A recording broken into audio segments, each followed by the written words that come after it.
आप सबका फिर से स्वागत है द गहरा शो में। और हमारी गेस्ट में सुनीता आपके सामने फिर से रेडी है बहुत सारे सवालों का जवाब देने के लिए। यस, तो सुनीता मुझे एक बात बताओ यार, जैसे कहते हैं ना, जैसे हर मौसम अच्छा नहीं होता, दुनिया में हर चीज अच्छी नहीं हो सकती, तो आपके साथ कभी कुछ बहुत बुरा हादसा, कुछ बहुत बुरा हुआ हो?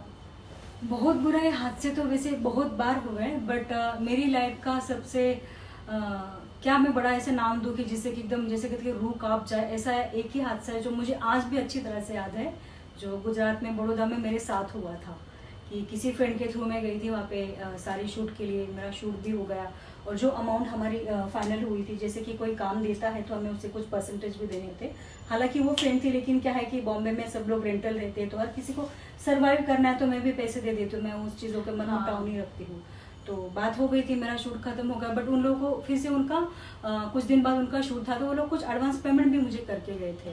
तो मैंने उसको बोला कि अभी मेरा पैकअप तो हो गया तो मैं निकल लेती हूँ यहाँ से, जैसे कि मेरा घर है सूरत में और मैं बड़ौदा में थी, तो मैंने कहा कि मैं तो निकल लेती हूँ, फिर अगर तू यहाँ है नहीं तो पैसे या तो मैं अकाउंट में डलवा दूंगी सेकंड, या तो मैं किसी के पास देकर जाती हूँ, तो किसी का एड्रेस नंबर कुछ देती हूँ। तो बोली नहीं, मेरा घर यहीं पे है, मैं किसी फंक्शन के लिए आई हूँ, तो 12-1 बजे तक मैं फ्री हो जाऊंगी, देन तू तब तक, मैंने कहा मैं तब तक क्या करूँगी? तो बोले मेरा एक फ्रेंड है, मैं तुझे एड्रेस भेजती हूँ, तुझे लेने आएगा, तो उसके घर पे जा, तू 12-1 बजे तक उसके घर पे रुक, देन मैं तुझे लेने आती हूँ। मैंने कहा ठीक है चलो, 2-3 घंटे की ही बात है। तो मैं चली गई वहाँ पे। अब चली गई तो वहाँ पे तो इन लोगों का तो प्री प्लान बहुत सारी चीज़ें कर रखी थी। अब मुझे तो समझ में नहीं आती कि भैया मैंने उनका क्या इतना बुरा कर दिया है जो इतना बड़ा, मैं भले ही मैं मुंह फट हूँ, मैं गुस्से में कुछ भी बोल देती हूँ, कुछ भी मेरे मुंह से निकल जाता है, लेकिन एक बोलना अलग चीज़ होती है, लेकिन किसी के साथ तुम कोई हादसा कर रहे हो, किसी की जान तक की लेने तक की बातें, ये माय गॉड मैं क्या बोलूं कि इतना क्रिमिनल माइंड किसी का हो सकता है। कि मेरी ही फ्रेंड थी और उन लोगों का ये प्लान था कि मैं वहाँ पे गई, देन वो लड़का बोलता है कि तुम पेमेंट दे दो, तो मैंने जो उसका कट था मैंने उसको दे दिया। बोलता नहीं नहीं, उसने बोला कि पूरा पेमेंट दे। मैं बोले पूरा क्यों देना है, जो मेरी बात हुई थी वो तो पेमेंट मैं उसको दे रही हूँ, तो फिर पूरा किस लिए देना है? तो उसका भी फिर फोन आया, तो बोलते तो उसको पूरा, देख बेटा मुझे सुबह यहाँ से निकलना है, क्योंकि मैं घर वालों को बोल चुकी हूँ कि मैं गुजरात में हूँ, तो अभी मैं बड़ौदा आई ही हूँ, तो मैं यहाँ से अपने घर होके जाऊंगी ना, पेरेंट्स से मिलके मैं जाऊंगी बॉम्बे। तो बोलती नहीं नहीं, तो उसको पूरा पेमेंट दे दे, कल अपन बात करते हैं। मैं बोली बात कुछ नहीं करनी है, अभी इनके शूट के लिए और 5-6 दिन का टाइमिंग है, तो मैं यहीं पे हूँ, इसको मैं तेरा कट दे दी तो मैं निकल लेती हूँ यहाँ से, अगर यही बात है तो। बोलती नहीं नहीं, तू जा मत, तू रुक वहाँ पे। तो बाद में इन लोगों की बातचीतें चली, फिर उस लड़की को पता नहीं क्या गुस्सा आया और आकर एकदम से बदतमीजी करने लगा, आके मुझे सीधा थप्पड़ मार दिया और बोलता है कि तू पेमेंट दे रही कि नहीं, ऐसा वैसा झटपट करने लगा मेरे साथ। मेरे कपड़े वपड़े फाड़े उसने, टी शर्ट पहनी थी मैंने, जींस टी शर्ट, तो मेरा टी शर्ट खींचा, 2-4 थप्पड़ मारे, तो मैं एकदम से हैंग, कभी थप्पड़ ही नहीं खाया था ना, तो एकदम से कोई थप्पड़ मारा तो मैं एकदम से हैंग हो गई। मैं बोले बाप रे, इतने जोर की पड़ गई। बोले भैया मैंने ऐसा क्या कर दिया कि तू क्या क्या चल क्या रहा है तुम लोगों का?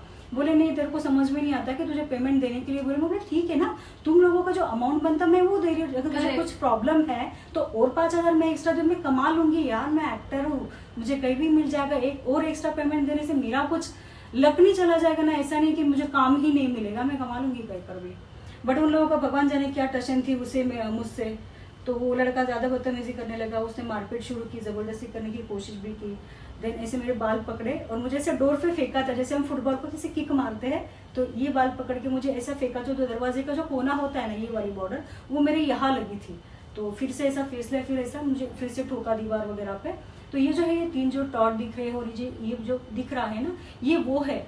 अब जबकि मेरी कभी कभी अभी लॉकडाउन से पहले कुछ लोगों ने मुझे सेल्फी मांगी थी कुछ फोटोशूट वगैरह के लिए, तो मैंने भेजी थी, तो उसमें ये मेरा पॉइंट क्लियर आया था। तो उसके बाद तो मैंने ट्रीटमेंट करवाया, तो काफी हल्का हुआ, गया नहीं, क्योंकि ये ब्लड क्लॉट हुआ है, ये स्पॉट नहीं है। तो कास्टिंग वाले बोलते हैं, किसी कास्टिंग वाले ने भी कुछ दिन पहले ही मेरे एक नहीं, किसी क्रिएटिव ने, कास्टिंग वाले ने मेरी प्रोफाइल उसको भेजी थी किसी वेब सीरीज के लिए, तो उसने बोला अरे इसकी शक्ल पे 3-4 हजार खर्चा कराओ ना। अरे 3-4 हजार खर्चा करने की मैं भी औकात रखती हूँ, तुम जानो ना बातें क्या है, मुझसे पूछो, मैं बताऊँ ना तुम्हें क्या मैटर हुआ था। ये मार पड़ी है, ये दरवाजे पे फेंका गया था, ये उस चीज के मार्क्स है, ये कोई स्पॉट नहीं है। तो बहुत बुरा लगता है यार, तुम्हारे पास काम है, लुक में फिट हो रहा है तो ठीक है, किसी की इंसल्ट मत करो कि 3-4 हजार, इसको बोलो कि खर्चा कर, औकात है, इतनी तो औकात मैं रखती हूँ। और दूसरी बात यह है कि कहते हैं कि रिप्लेस हो जाता है, रिजेक्ट। अभी ये महीने में तो काफी बार मैं रिप्लेस भी हुई, रिजेक्ट भी हो गई। तो मैंने पूछा भाई मुझे कोई रीजन तो बता, कि जब 3-4 जगह से सेम चीजें आती है ना, फिर डाउट होने लग जाता है कि मेरे साथ ये क्या हो रहा है, कुछ रीजन तो पता चले ना कि मैं खुद में कुछ डेवलप करूँ। तो किसी ने नहीं बताया, तो एक फ्रेंड था मेरा, तो मैंने उससे पूछा कि मुझे तो प्लीज मुझे बता। तो बहुत काफी उसको थोड़ा फोर्स करने के बाद फिर वो मुझे बोला यार स्मिता तू ना अभी 30+ हो गई, जबकि मुझे माइंड से क्रैक करना था उनको। एक कहते हैं ना कि किसी का डिसअपॉइंट करना, किसी का कॉन्फिडेंस तोड़ना, ये इसे वो कहा जा सकता है। बोलता है यार तू 30+ में, बोले 30+? कौन नहीं है, कौन नहीं है 30 में, अकेली 30+ हो। 80+ आर्टिस्ट 30+ है। कोई रीजन होता है? सीरियसली क्या कहे ऐसे महान लोगों के लिए हम। अच्छा सुनीता, मुझे एक बात बताओ, पहले हम 2 टॉपिक पे बात करते हैं। हाँ, ये जो आपके साथ बड़ौदा में हुआ, हाँ, जिस आदमी ने आपके ऊपर हाथ उठाया, आपने पुलिस में कभी एक्शन लेने की नहीं सोची? नहीं, तब तो मैं डरपोक टाइप की थी। और सब उससे पहला ये डरपोक टाइप वाला तो ये सेकंड रीजन है। और सबसे बड़ा रीजन ये था कि मेरी फैमिली है, मेरा काफी बड़ा परिवार है गुजरात में, मेरी बहुत बड़ी फैमिली है वहाँ पे। मैं वहाँ पे एक्शन लेती, कंप्लेंट करती तो इज्जत तो जाती है ना, फिर घर वालों पे भी उंगलियां उठती है। तुम्हारी लड़की गई रात को 12 बजे, उसके साथ ये हादसा हुआ, और क्या क्या हुआ होगा, कैसे नहीं हुआ होगा। तो सिर्फ अपने ही बारे में नहीं, पेरेंट्स के बारे में भी सोचना पड़ता है कि घर वाले भी कहते हैं कि तुमको जब नॉलेज ही नहीं, पता नहीं, तुम जब सामने वाले को जानते नहीं तो तुम क्यों जाते ऐसी जगह। अब मुझे नहीं पता था ना उसके मन में क्या है करके, मैं तो चली गई भरोसा रख के। पता है दोस्तों, सोसाइटी ना आपको हमेशा जज करेगी। आप अच्छा करोगे तो भी जज करेगी, आप अच्छा करोगे तो कह देंगे अरे किसी बड़े आदमी के साथ इसका रिलेशन होगा इसलिए बड़ी बन गई। नहीं हो पाएगा तो कहेंगे अरे यार सक्सेस के लिए कुछ थोड़ा सा कर लेती तो क्या होता। सोसाइटी का काम है आपके ऊपर तोहमत लगाना, वो लगाएगी। आपके माता पिता को आप समझाने की कोशिश करिए, अगर वो नहीं समझ रहे हैं तो भी आप अपने लिए स्टैंड लो, क्योंकि आपको स्टैंड लेना पड़ेगा। आप कब तक नहीं लोगे? अगर मान लो सुनीता, इसी डर से अगर उस आदमी ने तुम्हें उस दिन मार दिया होता, क्या हो जाता? माता पिता के हाथों से एक बेटी चली जाती, तुम्हारे पिता भी नहीं है ना? जो आज तुम घर में थोड़े बहुत पैसे भेज पा रही हो वो भी ना भेज पाती। तो चलो, पहली बात तो अगर तुम्हें कभी सही लगे और अगर उस साइड कभी जाती हो तो कोशिश करके देखो, एक बार कंप्लेन करो। बट अभी बात ये है कि तब के तो मेरे पास अभी कोई चैटिंग भी बची नहीं है, मतलब ऐसा कोई प्रूफ ही नहीं है मेरे पास कि अगर मैं कंप्लीट करती भी हूँ तो मेरे पास कुछ तो होना चाहिए ना। तब तो थी कि जब मैं वहां से मारपीट होने के बाद में वहां से भागी थी, तो तब की तो सीसीटीवी फुटेज, अब बहुत सारी चीजें निकल सकती थी। लेकिन अभी तो उस हादसे को काफी टाइम हुआ इसको तो शायद 2015 का लास्ट। लेकिन अब अगर ऐसा कुछ हुआ तो स्टैंड लोगी? ऑफ कोर्स लूंगी। मैं उसकी हालत ऐसी करूंगी ना कि वो किसी और लड़की की तरफ उंगली भी ना उठाए। कोई चेक बाउंस होगा तो एक्शन लोगी? बिल्कुल लूंगी, किसी को नहीं छोड़ना। बिल्कुल। और मैं एक और बात बताऊंगी दोस्तों, जैसे इस कास्टिंग डायरेक्टर ने सुनीता को बोला कि आप 30+ हो गई हैं, तो जो लड़कियां आज इंडस्ट्री में 10 साल पहले, 15 साल पहले, 20 साल पहले आई थी, जिन्होंने बहुत ट्राई किया कि उन्हें नीट एंड क्लीन अच्छा काम मिल सके, जो नहीं मिल पाया, तो आज वो बोल्ड कर रही हैं। Half of them are about 35, मैं नाम नहीं लेना चाहती हूँ। तो जब उनको काम मिल रहा है तो सुनीता को क्यों नहीं मिल रहा? मतलब कोई तो पॉलिटिक्स है। डेफिनेटली। तो take stand Sunita, go and talk to production houses, उनसे बात करो, कोऑर्डिनेटर्स के भरोसे मत बैठो। अच्छा, मुझे एक और चीज बताओ सुनीता, क्योंकि आप एक आउटसाइडर थी, आप जब 1200 रुपए लेकर आई है ना, उस समय आपके पास आपका चलो भाई था जो आपके साथ खड़ा था। मुझे एक बात बताओ, जब आप एक रेंटल फ्लैट लेने जाती हैं, हाँ, यहाँ पे रेंटल में बहुत प्रॉब्लम होती है अकेली लड़की को, तो आपने ऐसे कभी कोई प्रॉब्लम फेस की है? हाँ, फेस एक्चुअली ऐसी हुई कि सबसे पहले तो लोगों का लॉजिक मेरे कहीं दिमाग में ही नहीं बैठता है। हाँ। कभी अगर किसी लड़के को साथ लेके जाओ तो बोलते ये बॉयफ्रेंड है क्या आपका? नहीं, आपका फ्लैट नहीं मिलेगा। फिर बता रहे आप सिंगल हो, आपके पास कोई नहीं है, तुम कभी मरवर गई तो? अच्छा, आप एक्ट्रेस हो? बाप रे, आप लोगों के तो बड़े झमेले होते हैं, आप लोगों की पार्टियां होती है, फेकम फाकी होती है, तुम लोगों का क्या क्या मैटर होता है। हर दूसरे दिन तो तुम लोगों का न्यूज में आ जाता है, कोई किसी को मार देता है, कोई किसी को क्या करता है। मतलब बहुत छिचोरेपंथी, जिसको एक बॉम्बे की वर्ड में बोला जा सकता है। क्या प्रॉब्लम है? मुझे एक बात बता, बैचलर की वजह से तो मुंबई चल रहा है, आधे से ज्यादा तो बैचलर ही रह रहे हैं। एग्जैक्टली। हाँ, तो क्या ये लॉजिक पड़ जाता है? अकेली लड़की रह रही है तो तुम्हारे फ्लैट पे तो अच्छे से रह रही है ना। हालांकि मैं जितनी भी जगह आज तक रही हूँ, मेरा रिकॉर्ड हर एक जगह नीट एंड क्लीन रहा है। मुझ पे कोई ये उंगली तक नहीं उठा सकता कि ये लड़की ओवर ड्रिंक करके आई, या फिर ये बिकनी पैंटी, या फिर बहुत ही ज्यादा थाई से ऊपर इसने कपड़े पहने। इतना सेंस मुझ में है कि जहाँ पे हम रहते हैं वहाँ किस तरह से रहना है, जहाँ पे हम शूट करते हैं वहाँ हमें किस तरह से रहना है। और उसके अलावा यार ये अंधेरी है। हाँ। अंधेरी, लोखंडवाला, गोरेगांव, मलाड, जुहू में सिर्फ आर्टिस्ट ही रहते हैं। हाँ बिल्कुल। यहाँ पे 80% जो रेंटल है, हाँ बल्कि 99% हाँ, बिल्कुल। ये आर्टिस्टों के ही दम पे चल रहा है। क्योंकि जो जॉब वाले हैं वो यहाँ पे रेंट अफोर्ड नहीं कर सकते। पॉसिबल ही नहीं। यहाँ पे एक अच्छा 1 BHK अगर फर्निश्ड है तो अबव 40 है, बिल्कुल। बिना फर्नीचर आप दोगे तो 37-38 है। तो 38 से 40 हजार रुपए का भाड़ा एक जॉब वाला तो नहीं दे सकता है ना। तो या तो खरीदो ही मत फ्लैट, और अगर आपने फ्लैट खरीद लिया और आपको रेंट पे देना और लड़की को सोसाइटी के सामने बेइज्जत करना है, मत करो यार, मत दो फ्लैट, रहो खुद ही खाली रखो। बट लड़की को बुलाएंगे, सोसाइटी के सामने मीटिंग में बैठाएंगे, फिर उससे अजीब अजीब से क्वेश्चन करेंगे, आप ऐसे कपड़े पहनती हैं, आप इसके अलावा क्या करती हैं, आप रेंट दे पाएंगी नहीं दे पाएंगी। अगर वो रेंट नहीं दे सकेगी तो आपके रेंट के लिए क्यों आएगी? बहुत अजीब तरीके से जलील करते हैं यार। मुझे याद है सुनीता, मैं एक बार ओशीवेरा पार्क, यहाँ पे एक जगह है, मुझे वहाँ पे 1 BHK पसंद आया था और फ्लैट में कुछ खास नहीं था, उसमें बैम्बूज का सोफा था और नीचे कारपेट डला था। मेरा दिल खुश हो गया। तो मैंने अपनी सगी मम्मी, मेरी इकलौती मम्मी को मैंने बुलाया और मैं सेम डे जगन्नाथपुरी गई थी दर्शन करने। मैं उड़ीसा गई थी, तो मेरी मम्मी और मेरा सबसे छोटा वाला भाई बैठे, मेरी मम्मी डॉक्टर थी। तो मीटिंग हुई, तो मेरी मम्मी चूंकि विलेज से, छोटे शहर से हैं हम लोग, तो आके बैठी थी। तो मेरी मम्मी बहुत ज्यादा वो बड़बड़ नहीं कर पाती। पता है उन्होंने क्या कहा?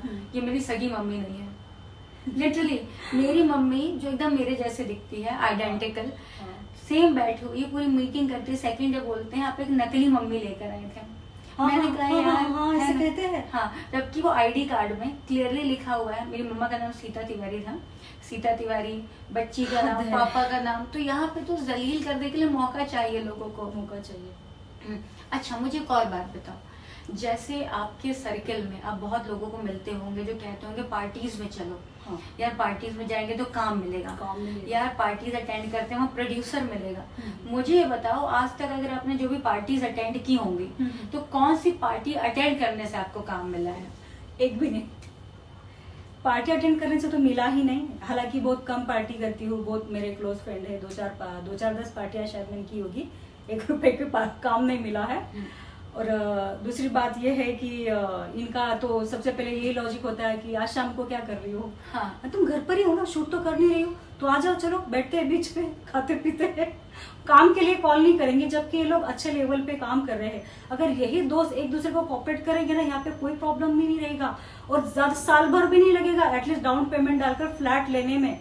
बट हर किसी की मेंटालिटी ऐसी ना कि ये हर रोज आए, हर रोज इंटरटेन करे, कॉपी के लिए जाए, बीच में जाए, ये करे वो करे, लेकिन फिर भी इनको काम नहीं देना है। मैं बहुत कम लोगों से मिलती जुलती हूँ। और रही बात, चलो पार्टी से तो काम मिलता ही नहीं है। और आज तक का मेरा रिकॉर्ड है, जितना टाइम मुझे बॉम्बे में हुआ है, आज तक का मेरा रिकॉर्ड है कि मैंने जितने भी ऑडिशन दिए, मैंने जितने भी मीटिंग किए, एक सिंगल जगह मैंने काम नहीं किया, एक सिंगल जगह। तो जो भी काम मिला है वो डायरेक्ट काम मिला है। हाँ। जो मीटिंग के लिए टाइम पास करते हैं वो काम नहीं देते, 1% नहीं। ये हर किसी की शिकायत है। इस काउच पे बहुत सारे आर्टिस्ट आए, सबका यही कहना है कि जब भी आप हमें मीटिंग के लिए बुलाते हो आप काम नहीं देते हो। नहीं देते। इसका मतलब मीटिंग सिर्फ इसलिए होती है कि वो लोगों को दिखा सके कि यार इस आर्टिस्ट को मैंने बुलाया, ये आगे। हाँ, या इसको काम नहीं दिया। हाँ, इसको हाँ, ये बोलना होता है उनको, अरे मुझे तो रात दिन मैसेज करती है, अरे कल रात को मैं इसी के साथ था, मैंने इसकी ले ली और मैंने इसे काम नहीं दिया, है ना। ये बड़ा कॉमन हो चुका है। मतलब कोऑर्डिनेटर के शरीर में 35 किलो से ज्यादा ना हड्डी है ना मांस है, आज मरा सा घूम रहा है, उससे ज्यादा तो वजन हम लोगों का होगा। बिल्कुल। शक्ल देख के ऐसा लगता है कि एक थप्पड़ दे दें, हवा में उड़ जाएगा, हवा में उड़ जाएगा, 6 भी नहीं हाँ। लगेगा, वो 12 लग जाएगा। हाँ, और ये बातें करते हैं, ये इसकी तो मैंने। और पहली बात, इनकी औकात ना 20 रुपए की चाय पिलाने की भी नहीं होती है। करेक्ट। मैं किसी को जज नहीं कर रही हूँ कि या फिर मजाक नहीं उड़ा रहे हैं। हाँ। काम करो ना, जेन्युइनली पैसा कमाओ ना। हाँ। लड़कीबाजी में क्या रखा है? पैसा कमाओगे, लोग कुछ बनोगे तो उड़ाओ फिर। करेक्ट। और सीधी बात है, आज की डेट में 25% का कमीशन मिल रहा है। हाँ। अगर आपने 1 लाख का काम दिलाया है 20,000 रुपए पर डे पे भी, हाँ। तो 1 लाख में 25,000 तो तुम्हें मिल रहे हैं। बिल्कुल। तो 25,000 कमाने की सोच छोड़ करके तुम एक कॉफी ले लो, एक कॉफी ले लो, एक कॉफी ले लो करते रहते हो सालों। अच्छा, और एक बात हाँ, बीच में टोकूंगी। नहीं, कॉफी से याद आया हाँ। कि समटाइम कोई ऑर्डर कर भी देता, अगर किसी मीटिंग में जाते, वैसे मोस्टली तो ऐसे लोग बुलाते हैं जिनकी औकात इतनी भी नहीं होती, अगर सिसड़ी में बैठ के कॉफी वगैरह मंगाए तो पे करने की। समटाइम्स ऐसा हो जाता है कि कॉफी वॉफी पी लेते हैं और अचानक से कॉल आते, अरे मैं 2 मिनट में यही पे खड़ा है, मैं आ रहा हूँ। अच्छा, वो आता ही नहीं है। 2-3 बार मैंने बिल पे किया, बात पे करने की नहीं है तो फिर मत बैठो, मत बुलाओ मीटिंग के लिए, क्यों टाइम वेस्ट कर रहे हो यार। 1 घंटा मेकअप में जाता है, 1.5 घंटा ट्रैवलिंग में जाता है, 3 घंटा तुम्हारे साथ बैठो, बड़ी बड़ी बातें सुनो, काम कुछ होना नहीं है, बिल मैं पे करूं। अच्छा, मैं तुम्हें इसमें एक बताती हूँ, इसीलिए लावेन लाते जो है ना, इन्होंने क्लियरली रूल बना लिया है। हाँ। आप आइए, आप पहले पे करिए, तो ही हम आपको कॉफी देंगे। सब जगह होना चाहिए। हाँ, स्टारबक्स में भी आज के लिए हो गया है। हाँ। आप आओ, आपने बकचोदी करनी मालूम है ना, उसको दिखता तो शक्ल से कि लुक्का है। आप आओ, कॉफी लो, पहले पे करो। पे करोगे तो ही। तो ये बहुत अच्छा हो गया। अगर कोई कॉफी शॉप के ओनर ये मेरी बातें सुन रहे हैं, कोई लड़का लड़की के साथ आ रहा है, तो मेरी आप सबसे एक हम्बल रिक्वेस्ट है, पहले लड़के से पैसे ले लें, तभी उसको बैठने दें और कॉफी का ऑर्डर करने दें। एटलीस्ट वो किसी को मीटिंग के लिए बुला कर ना उसका टाइम वेस्ट ना करे। हाँ। क्योंकि आज की डेट में अगर कोई शूट नहीं भी कर रहा है ना, तो छोटा मोटा काम कर रहा है, जैसे कि लाइव एप्लीकेशन होते हैं, जो आर्टिस्ट ने कुछ काम किया होता है, फॉलोवर्स वगैरह होता है, तो उनको उन लोगों ने कुछ एक फिक्स्ड सैलरी या फिर उनके ऊपर डिपेंड होता है, तो वो छोटा मोटा काम कर रहे हैं, तो उनका ना वो टाइम वेस्ट होता है। क्योंकि यहाँ पे कोई बड़े परिवार से नहीं आया है, जो भी आया यहाँ पे स्ट्रगल कर रहा है, क्योंकि हर कोई पेरेंट्स सपोर्ट नहीं कर रहे ना, हर कोई एक मिडिल क्लास परिस्थिति से यहाँ आया है, वो रेंटल रह रहा है, उसके दुनिया भर के एक्सपेंसिव है। जब लड़की के फेस पे ग्लो नहीं होता तो बड़ा बोल देती है, यार तुम आर्टिस्ट हो, खुद को मेंटेन नहीं रखती हो, ये वो ऐसा वैसा। ये नहीं पूछेंगे कि तेरे पास पैसा है नहीं है, तू आई है, तेरे पास भाड़ा है नहीं है, तू कुछ खाई है कुछ नहीं खाई है, कोई लेना देना नहीं। बस उसको डिमोटिवेट करना है, बस उसको इतना कॉन्फिडेंस उसका तोड़ना है कि बेचारी बोल दे कि सर प्लीज आप जो बोलोगे मैं वो कर लूंगी। ऐसा सपना भी मत देखना, आज तो जमाना बदल गया है। Correct correct. अच्छा, एक बात मुझे बताओ कि जैसे जब ये बोल्ड सीन होते हैं, तो आपके कंफर्ट जोन का कितना ख्याल रखा जाता है? क्या वो तुम्हें जैसे कट होता है तुरंत एक चादर की शीट से कवर करते हैं, या अगर तुमने कहा है कि ज्यादा लोग ना रहे तो सिर्फ कैमरामैन है, डायरेक्टर है और हेयर वगैरह वाले हैं, क्योंकि बाल वगैरह बिखरेंगे, लिपस्टिक फैलेगी कर देंगे, तो बस इतने ही लोग होते हैं या बहुत सारे लोग होते हैं? और कितना ध्यान रखा जाता है कंफर्ट जोन का? नहीं, काफी अच्छी तरह से ध्यान रखा जाता है। कोई ना कोई तो वहाँ पे अवेलेबल होता है, चाहे वो ड्रेस डिपार्टमेंट से हो, हेयर डिपार्टमेंट से हो, कोई ना कोई तो एक फीमेल होती ही है बोल्ड सीन के टाइम पे, जो जैसे ही सीन कट होता है तो कुछ ना कुछ तुम्हें श्रग देगी या तो रोक देगी या कुछ ना कुछ तो देगी। तो पूरा अच्छी तरह से कंफर्टेबिलिटी का ध्यान रखा जाता है। मेरा एक्सपीरियंस इस मामले में बहुत अच्छा रहा है और मैं सच में सलाम मानती हूँ कि वेब सीरीज वालों को जो भी बना रहे हैं, क्योंकि ये वेब सीरीज जब से आए हैं ना, भले ही बजट मन खुश ना इन सब चीजों से, बजट से, बट एक चीज की खुशी है कि जल्दी रिलीज हो जाता है और इतना इजी काम मिलता है कि कास्टिंग वाले की तो जरूरत ही नहीं है। और काफी एप्लीकेशन के ऑनर फीमेल ऑनर है जो काफी अच्छे नेचर के हैं, at a time same day payment करते हैं, सीन भी खुद समझाते हैं। और पहली बात तो वो लोग आर्टिस्ट का ध्यान रखते हैं, इवन पिक एंड ड्रॉप तक, इवन वो लोग ध्यान तक रखेंगे तुम पहुंचे नहीं पहुंचे। 2 की शिफ्ट लगाइए, अर्ली मॉर्निंग 3:30 या 4 बजे तुमने आर्टिस्ट को छोड़ा, वो पहुंची है घर पे, कॉल देंगे, मैसेज देंगे, अपडेट देंगे। मैं सच में बहुत मानती हूँ वेब सीरीज वालों को कि बहुत इजी काम मिल रहा है। ये काम ऐसा है कि नीट एंड क्लीन और बिना किसी हेडेक के मिल जाता है, किसी की ना जी हुजूरी करने की जरूरत नहीं है, रिलीज जल्दी हो जाता है। एक प्रोफाइल मतलब कहते ना ऐसे खटाक करके प्रोफाइल ऊपर आ जाएगी। एग्जैक्टली तो अभी सोचो जैसे जब अब 2014 में आई थी और ये वेब सीरीज का जो जमाना आया ये 2019 में आया। तो पहले काम मिलना कितना टफ था। आज के डेट में काम है, तुरंत पैसे हैं, जैसे आप काम करते हो तुरंत दिखता है। पहले का स्ट्रगल इतना भारी था कि आपने क्या काम किया साल भर भी लोगों को नहीं पता चलता था। आज आपने एक सीरीज की आपकी रिलीज हुई, आपको इंस्टाग्राम पे तुरंत मैसेज आता है, मैम हम आपके बड़े फैन हैं, मैम ये आपने बहुत अच्छा किया है, अगर आपने खराब किया तो भी बता देते हैं। तो पहले में और आज में काम मिलना कितना ईजी हो गया है। पहले ऐसा था कि नया नया था और बैनर को लेके लड़कियां काफ़ी एक्साइटेड रहती थी, तो चाहे बजट मिले ना मिले एटलीस्ट बैनर पे तो प्रोफाइल आ जाएगी। तो मेरे पास आया था, अमेजोन के लिए भी आया था, नेटफ्लिक्स के लिए भी आया था, और अपना बालाजी के लिए गंदी बात सीजन 2 के लिए आया था। तब वेब सीरीज के लिए मुझे कॉल आया था, जो बनारस में इनका शेड्यूल लगा था, तो टिकट विकेट भी हो गई थी। बट मुझे वेब सीरीज का ना कुछ आइडिया ही नहीं था कि बोल्ड होता, बस इतना पता था। बट बोल्ड में एग्जैक्टली क्या होता है, किसिंग सीन होते हैं, टॉपलेस होते हैं, बैकलेस होते हैं, मुझे इस चीज़ का कुछ आइडिया नहीं था। तो मैं तब रेडी नहीं थी, तब बजट भी अच्छा बोला करते थे, हालांकि देते नहीं थे। बाद में इनका कॉल भी आ जाता था कि नहीं नहीं आपने तो 35,000 बोला, हमारे पास तो 5,000 वाली लड़की मिल गई। मैंने कहा चल ठीक है, अच्छी बात है सर, मिल गई तो बहुत अच्छी बात है। मैं तो चाहती कि आपको और 10 लड़कियाँ ऐसी 5,000 में काम करने वाली मिल जाए, आपका ही भला हो जाए, मेरा ना हो। तो बात यह है कि तब तो ऑप्शन बहुत थे, आज की डेट में भी ऑप्शन है, लेकिन तब की डेट में और आज की डेट में फर्क ये है कि तब एप्लीकेशन थोड़े कम थे, और आज की डेट में हाल ये है कि सर पे बाल कम है, इतने ज्यादा एप्लीकेशन आ गए हैं और बहुत इजी काम है। बोल्ड करने वाली लड़कियां कम है, उतनी दुनिया नहीं भर है। की, हाँ। हाँ। अच्छा, मुझे एक और चीज बताओ, जैसे आपने इतने बोल्ड सीन किए हैं, आपका फेवरेट में बोल्ड एक्टर कौन रहा है जिसके साथ आपको काम करके सच में बहुत मजा आया है?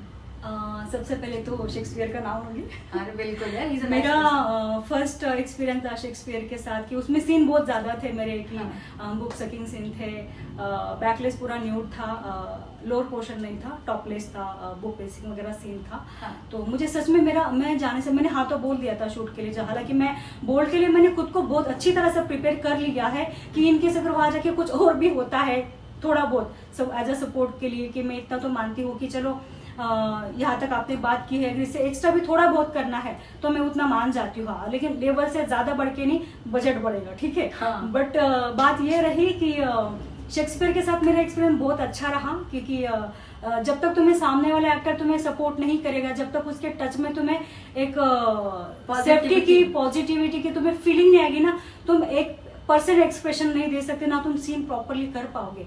तो मेरा मॉडल्स के लिए एक्सपीरियंस बहुत अच्छा रहा, जो मैंने टू मच बोल्ड किया। शेक्सपियर, ये तुम्हारे लिए मैसेज है।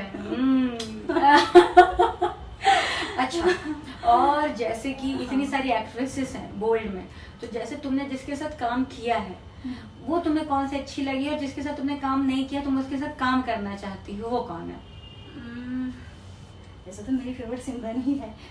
बहुत बहुत अच्छी है यार, शी इज टू गुड। आपने सिमरन कपूर का इंटरव्यू देखा होगा दोस्तों, इतनी ग्राउंडेड, इतनी डाउन टू अर्थ, एकदम प्यारी सी लड़की है। और तुमने कौन से आर्टिस्ट के साथ काम नहीं किया जिसके साथ तुम्हें काम करने का मन है? मैं फिर से नवाजुद्दीन सिद्दीकी सर के साथ काम करना चाहती हूँ। Yes, और वेब सीरीज में ही करना चाहती हूँ। तो सुनीता, देखो आपके लाइफ में बहुत सारे अप्स एंड डाउन रहे, बहुत सारा। तो कभी ऐसा हुआ कि आप एकदम से डिप्रेशन में आ गई हो, आपको कभी लगा हो यार कि आज मैं दारू पी के सो जाऊं, या कभी ऐसा लगा यार कोई गलत एक्टिविटी कर लूं, कभी ऐसा हो कि डिप्रेशन लेवल इस हद तक आ चुका हो कि आप एक नेगेटिव जोन में चली गई हो? हाँ। तो क्या किया आपने ऐसे में, और आप उससे ओवरकम कैसे किया आपने?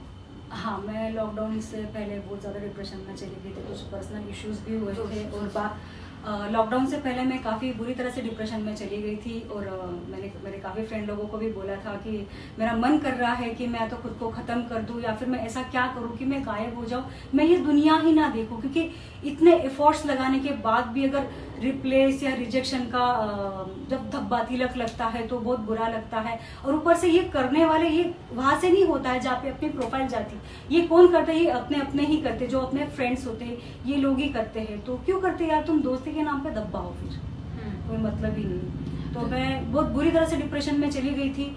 तो मैंने कुछ लाइव एप्लीकेशन ज्वाइन किए, मैंने काम किया, मैंने खुद को मोटिवेट किया, बहुत सारी चीज़ें की, तब जाके मैं थोड़ा नॉर्मल हुई, फिर मैंने काम स्टार्ट किया। तो सुनीता, जैसे मुझे बताओ, आप बहुत सारे एक्टरों को मिलते हो, है ना, जो नशे करते हैं, कभी आपने उनको, मतलब हालांकि बहुत गलत है, तो आप क्या इन चीजों को सपोर्ट करती हैं, या आप एकदम से खिलाफ है कि भाई कुछ भी हो जाए नशे नहीं करने हैं? बिल्कुल नहीं करने चाहिए। हम काम, ये उम्र हमारे काम करने की है, और नशा करना ही क्यों है? ये तो हेल्थ के लिए खराब है, तुम्हारी कैसे हेल्थ बनती है? उतना ही पैसा जितना तुम नशे में वेस्ट कर रहे हो, अरे जो लोग सड़क पे सोते हैं, ये जो डिवाइडर पे सोते हैं, उनको देना उतना पैसा, दुआ ना सही यार, जिसको पेट भर खाना खिला के जो खुशी मिलती है। मैं दुआ के लिए कोई काम नहीं करती, मैं भी करती हूँ, सीक्रेटली करती हूँ, दुआ नहीं चाहिए, मुझे वो खुशी मिलती है किसको खाता हुआ देखकर, अगर कोई ठंडी से ठिठुर रहा है तो उसको शॉल देकर, जो भी हो, ये खुशी बहुत अलग चीजें होती, बहुत अलग लेवल पे होती। जो तुम 20, 25, 15, 20 हजार जो तुम इसमें खर्चा कर रहे हो यार, बिना पढ़ाई के बच्चे पढ़े, जिनके पास एक चड्डी या फिर टी शर्ट बोलोगे ना, रोड पे तुम जाओगे ना, देखोगे ना, बेचारों की बहुत बुरी हाल होती। मैं दिल से बहुत दुखी होती हूँ कि भगवान तूने मुझे उस वैसा नहीं बनाया कि मैं हर किसी की हेल्प कर सकूं। लेकिन आप सबसे सच में यही रिक्वेस्ट करूंगी, जितना पैसा आप नशे में वेस्ट करते हो, जो भी जिस टाइप का भी नशा करता, उतना पैसा आप किसी गरीब को दे दो जो बेचारे डिवाइडर पे सोते हैं। कभी पूछो उनसे जाके खाना खाया हो क्या कभी, वो भी कभी कभी भूखे सोते होंगे, कभी कभी ठंडी में सोते होंगे। स्पेशली बारिश के मौसम में जाकर देखना बेचारों को क्या हाल होता है। मैंने अपने आंखों से ये सब चीजें देख रही हूँ, मेरा दिल दुखी इन सब चीजों से देख के। इसलिए मैम ने पूछा तो सच में एक बहुत अच्छा सवाल पूछा और मेरा जवाब यही है। तो प्लीज आप सबसे यही रिक्वेस्ट करूंगी, एक बार करके देखो, बहुत खुशी मिलेगी।